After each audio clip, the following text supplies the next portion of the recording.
是谁说舟山没有蓝海的？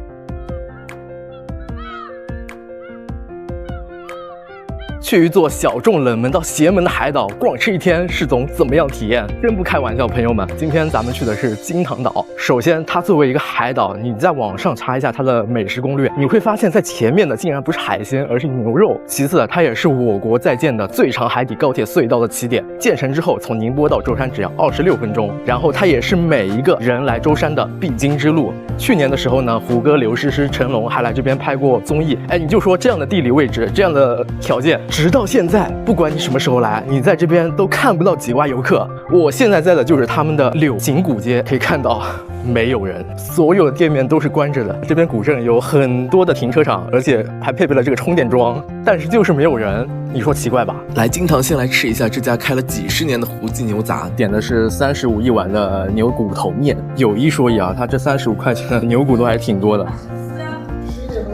哇，它这个牛肉真的很厚实啊，就是给你一块完整的牛肉。它这个面的话就没有什么特别之处吧，就是普通的面。第3站永攀仙人山，听说这边以前有2个仙人在山上下棋，最后得道了，所以今天咱们也爬一下山，看看能悟到些什么。哇，看那边的海，哇，好蓝啊！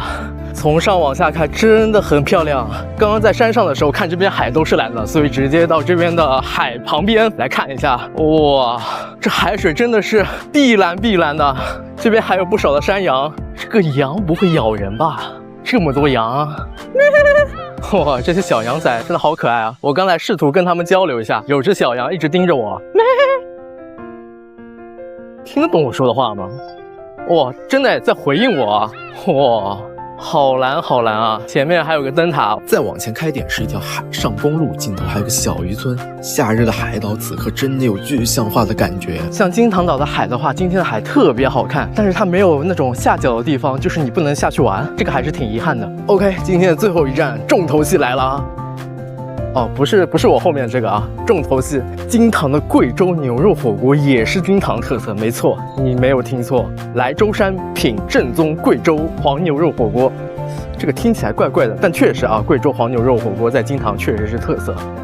哎，好，这真的是要忍不住夹一口，我有，哇，就是这个味道，给我上来一盆米饭，这瞧得起谁啊？这个一口牛肉配1碗米饭，哇，太爽了！如果说是为了这一口黄牛肉火锅，我是愿意开车开100公里过来的，多了就算了哈。吃的有点辣，点了一下这边的饮料，没喝过什么刺梨果汁饮品，我一看贵州产。干杯！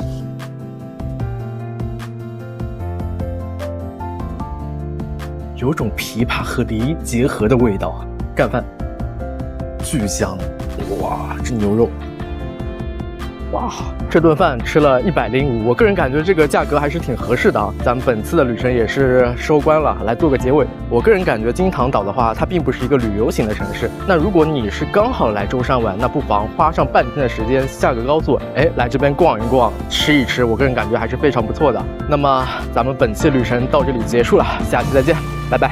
27岁大学毕业生挑战2000元游中国黄河篇。这是我一个时常感觉自己是 NPC 的普通人。12岁的我在教科书里看世界，18岁的我在别人的朋友圈里看世界，22岁的我没时间看世界。我好像从来都没有真正的走出去，用我的眼睛去看看这个世界。所以这次我想走出去看看。我将花上1个月的时间，5464公里，全程公共交通，从东营入海口沿着黄河一路逆流而上，跨越我国第1、2、3级阶梯，途经9省，最终找到巴颜克拉山下那一眼孕育生命的源泉，并且集齐一张黄河全家福。接下来就让我们一块出发吧。现在是北京时间的5点55分，我们已经到宁波站了。第一站我们将前往黄河最后的入海口，位于山东的东营。听说那里由于黄河泥沙的注入，导致海水颜色呈2级分布。但是从宁波到东营它没有直达的火车，所以我们只能先坐15个小时硬座到达济南，再从济南转车到我们的目的地东营。不过也幸亏啊买到硬座，不然受罪的就是屁股了。走吧。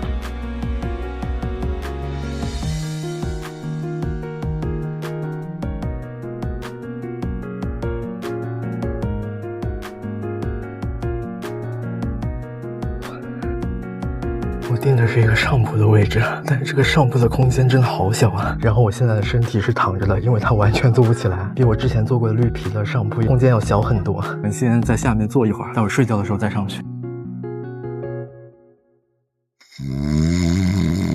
刚到济南站就下雨了，因为我们是下午2点的火车嘛，所以刚刚把行李放在了寄存的地方，看看附近有啥吃的吧，找点吃的。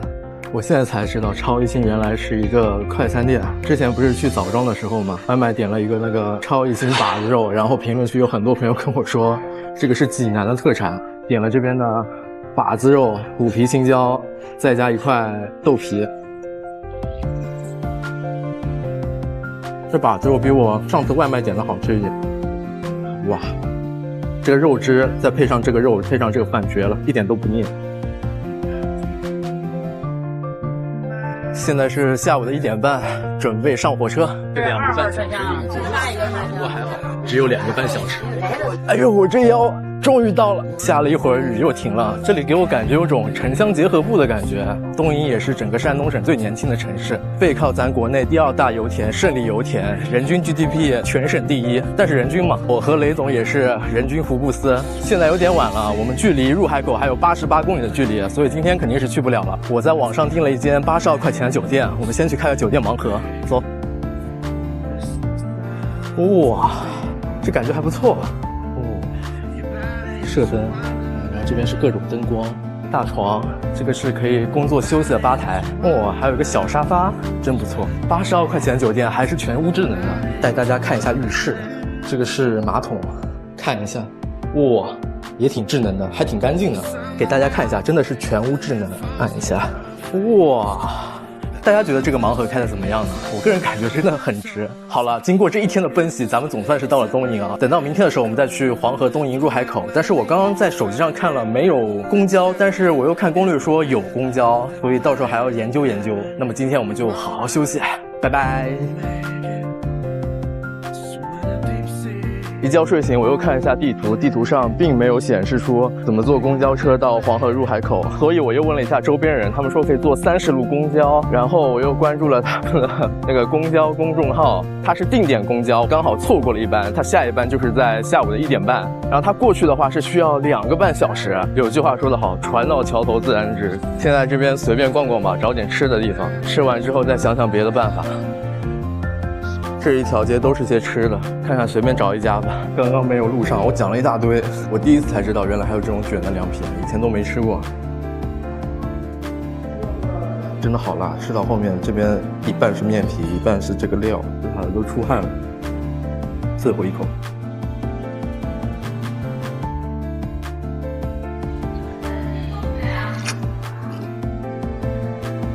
因为现在没有公交车了嘛，接下来唯一的办法就是打车。我看了一下这个打车的费用，126块钱，来回的话就是将近250，我觉得还是有点贵的，说实话。然后呢，我又看了一眼租车，租车的费用是78，一天的租车费用加上保险的费用是148，哪怕加上油费的话，也是比这个打车更划算。虽然不是公共交通嘛，但是没有办法，对这个路况确实不是很熟悉，而且现在也只有租车或者打车才能到我们那个入海口的地方。下一站咱们坐5站到这个地方去取车。车来了，上车。哎呀，148的车还可以应该。好久没开这种有钥匙的车了，怎么开来着？首先放手刹，然后挂档。OK， 出发。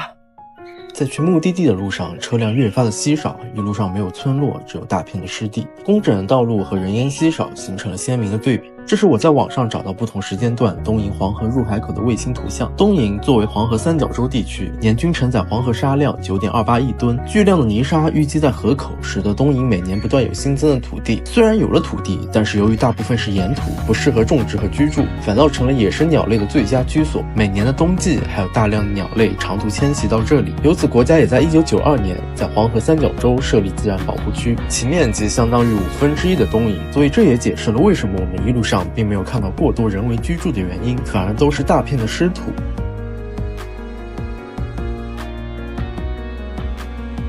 真的好热，还以为昨天下了雨，今天能凉快一点。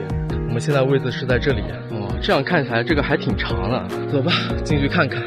买了最便宜的一张观光票，包含来回的旅游观光车接送，85块钱一张。上车了，这个车还是挺凉快的，虽然没有空调，但是有各种小风扇。刚听司机说，如果光坐这个车中途不停留的话，都要坐45分钟，还挺大的。不知道坐了多久，终于到了。我们是直接一站坐到底的，没有在中途下车。哇，好多鸟类的照片啊！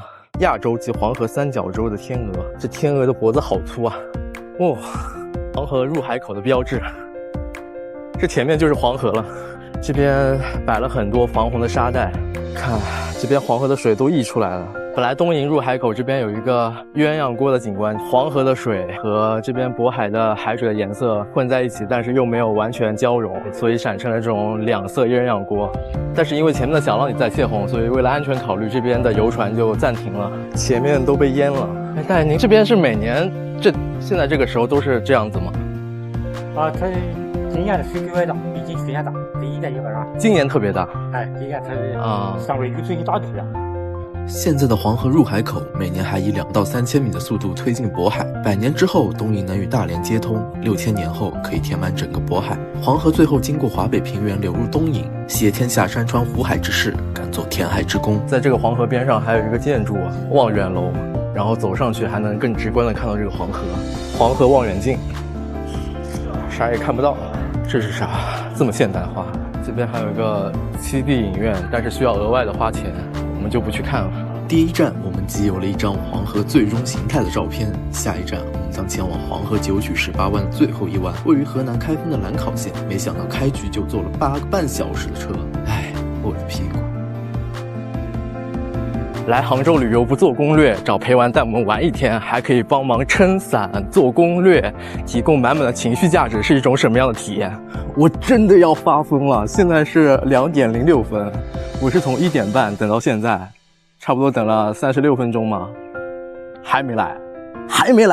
然后给大家看一下我跟他聊天记录，这时候还笑啊，哈哈哈哈。一开始说的满满的情绪价值就是这么给的。当我天真的相信他3分钟就能到的时候，进度条告诉我并不简单。此时貂蝉还在骑马的路上，这个小姐姐打车走错路了，你能不能靠谱一点？然后给大家看一段很离谱的话，她说如果要是我的话，我肯定心情也不好，确实在外面等了那么久，我特别理解你，因为昨天的时候在那里等了我的客户等了40分钟。然后更离谱的是，他说如果你要是站在我的角度上，我确实是提前出门了。现在是下午的2点半，终于到了，这回是真的到了。他给我发了在门口的照片，我们现在过去，终于在经历了1个小时的等待后，成功和我的地陪碰头了。我甚至在想，这所谓的情绪价值是不是就是让自己的情绪变得更加稳定啊？见到面，这个小姐姐也没有一句道歉。我真的等了很久，等了50分钟。你从几点就到了？1点半。你1点半就到了啊？你人还怪好的，一等我。不是，挺无语的。我主要心疼我的定金。果然不光买东西有买家秀和卖家秀，没想到在地陪这个领域也有。打伞不用想了，除了汗连包纸巾都没有准备。你有带纸巾吗？有的。没有用过。你看，是干净的。哦，好吧。因为我换了一个包，我这里面塞了一件衣服。哦。就没来得及装。我们去爬了杭州的玉皇山，说实话风景真的很不错，而且门票只要10块，但是我发现好像和一个人爬并没有太大的区别。小姐姐说她爬不动了，然后就一直跟在后面。但你要说真一点情绪价值都没有，那也不是，至少还认路。经过紫云洞的时候，我都没注意，原来里面还有个溶洞，进去温度都比外面低了好几度。而小姐姐呢也确实会主动帮你拍照片，刚好这个溶洞上面还有个洞口，外面一束光照下来还挺带点艺术成分。这出来后眼睛都起雾了，说明里面真的很凉快。其实到后面抛开你花了钱这件事，相处还可以。我很好奇会有哪些人需要地陪，小姐姐说她的客户群体基本都是30岁以上，那过非常多比较优秀比较厉害的那种，有在有很多华侨，很多留子，美国、澳大利亚、西班牙、加拿大、澳大利亚，然后北美、南美的各种地方都有，还有有很多对我特别好的，就是很照顾我的那个感受，就是吃啊、喝、玩乐什么都很照顾，而且还会经常收到小费，还有东西啊，特别我最大方的一个大哥是我第一次见面他就送我一个 LV，跑单的也有。跑单怎么跑？当面跑吗？跑得比你快？偷偷的走掉了，去上厕所然后偷偷走掉了。还有就是平时比较内向，没有什么朋友的人，这种特别挨的。挨到什么程度呢？举个例子，咱们两个走在路上，对吧？然后迎面走过了一个人，我可能跟他说一句话，你们觉得好尴尬啊？很尴尬吗？他会觉得尴尬？对，会觉得很尴尬。他说你就安安静静的做一个很善良的人，你不要那个什么去讲话呀怎么样的。最那个什么的就是连伞都是他帮我打的就是我们两个逛校园什么的然后我的回头客人呢也很多嘛，伞都是帮我打的，包括吃什么玩什么，可能就是我随口一提，然后他就记住了，然后他就约我下次我们去玩这个，或者我们本身的行程我们已经定好了。举个例子，我们两个今天说是爬玉皇山，但是我突然说，哎呀，我有一个景区我没去过，然后你说那我们不去吗？你看那个景区真的有。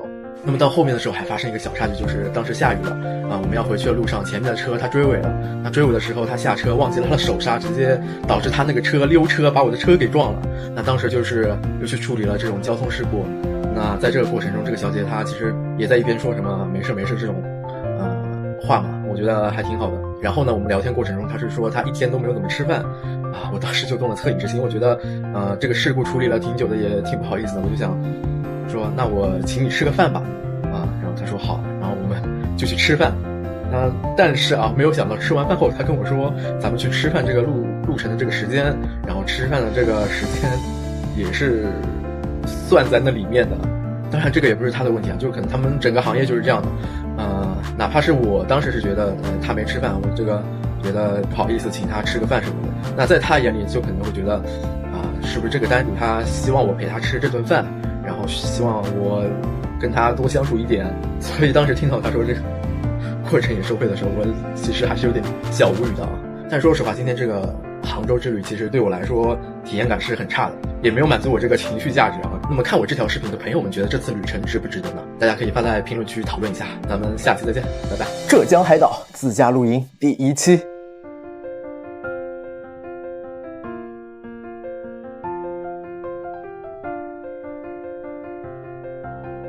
OK， 其实我一直想做个自驾海岛旅游露营类的攻略测评类视频，主要是自己以前出去玩老是被坑，所以我想做个真实的测评和推荐，尽量让看我视频的朋友们少踩坑。我把浙江几个可以开车上去的海岛做了汇总。那么第1期我们就先去有蓬莱仙境之称的岱山岛，我搜集了一些岱山岛上的主要景点。第一站我们先去双河石壁，这也是下了周代大桥之后的第一个景点。双河石壁门票的话是50块钱一张，最离谱是什么？本地人来这边还要花30块钱买门票。这里以前是个采石场，后面被改造成了这个景区，周围再多了一点园林景观的设计。除此之外呢，没有什么别的附加价值。这就很离谱了双河石壁本身不大，里面能玩的基本也都没有。你说一个人花个50就来这边散个步 ，nice。康夏高速2个人买2张门票，哐哐100就出去了。进去后傻眼了，啥也没有。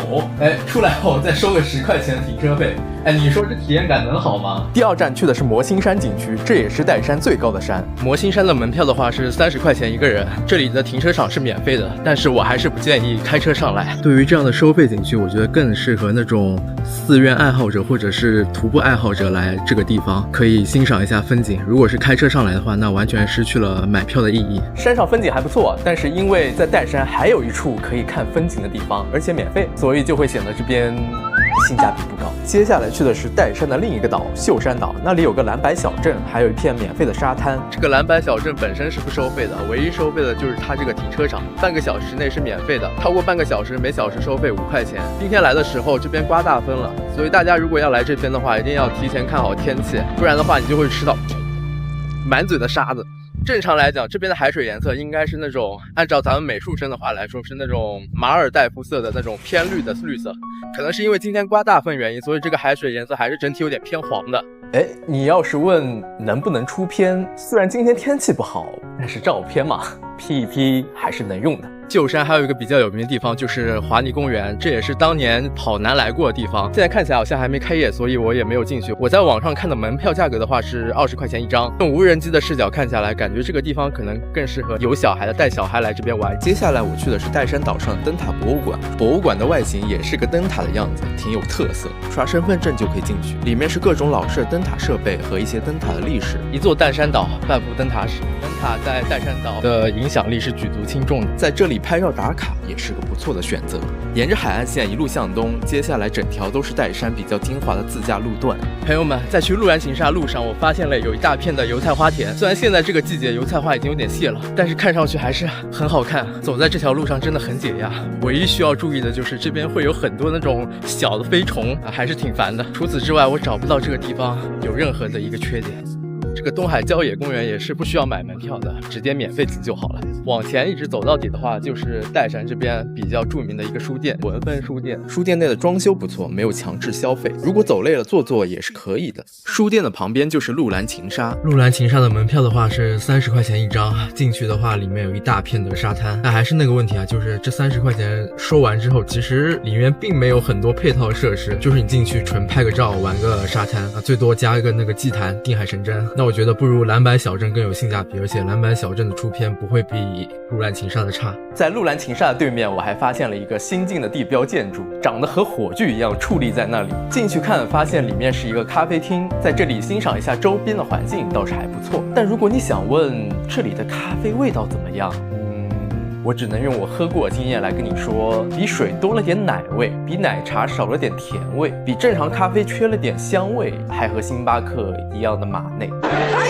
呦喂！终于到了我们倒数第2个景点东沙古镇。作为中国唯一一个海岛古渔村，也是岱山唯一一个只要不从正门进就不收门票的地方，也是最为被诟病的一个地方。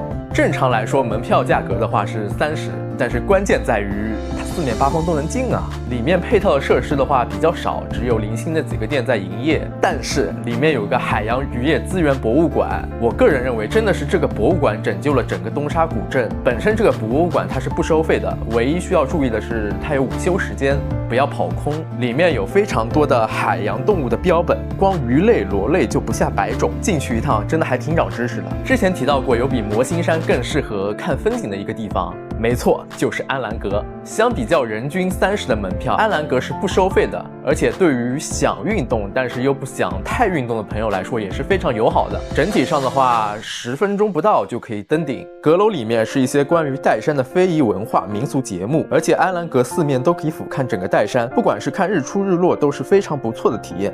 如果是2个人以上出来玩，还可以把本来去摩星山的门票来这里点个下午茶，悠闲的聊天看看风景，是不是比单纯的去摩星山更有性价比呢？我把这些景点按照体验感和性价比做了排名，大家可以自行斟酌。